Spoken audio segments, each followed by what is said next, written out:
మా ఊర్లో వినాయకుని నిమజ్జనం చేద్దామని బయలుదేరాము. కరెక్ట్ టైంకి వర్షం వచ్చింది. ఎక్కడో నిమజ్జనం ఇక్కడ అయిపోతుందని భయం వేసింది. అందరు నమస్కారం, నేను మీ ఆరును. ఇవాళ వచ్చేసి మ్యాటర్ ఏంటంటే, నిమజ్జనానికి టైం అయింది, భోజనాలు పెడతారు, తొందర రారా అని మా ఫ్రెండ్ అయితే ఫోన్ చేశాడు.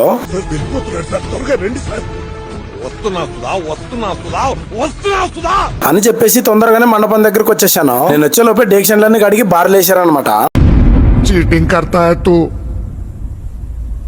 చీటింగ్ చీటింగ్ చీటింగ్ करता है तू. ఇక చేసేదేమి లేక లడ్డు వేలం పట్టి వేస్తారని అక్కడ నిల్చున్నాను. లడ్డు వచ్చేసి అక్షరాల 4200 అయితే కొనుక్కున్నారు. అలాగే టెంకాయ కూడా వేలం పెట్టేశారండి. అది కూడా 500 పైన పోయింది. ఇదిగో ఇక్కడ వస్తున్నారా వీళ్ళేనండి లడ్డు కొనుక్కున్న వాళ్ళు. ఎక్కడ మేము లడ్డు అడుగుతామని మా సైడ్ కూడా చూడలేదు. ఇక టైం అయిందని వినాయకుడిని అయితే లేపాము. లేపేటప్పుడు చూడండి వినాయకుడు సైడ్ ఎక్కడ పడిపోతాడని భయం వేసింది.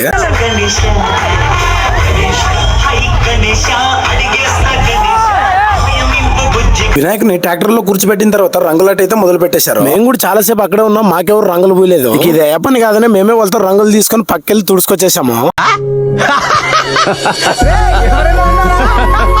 ఇక ఈ అన్నను అయితే సన్మానం చేసాము. సన్మానం చేసేది చూసి ఆయన చాలా బాధపడ్డాడు.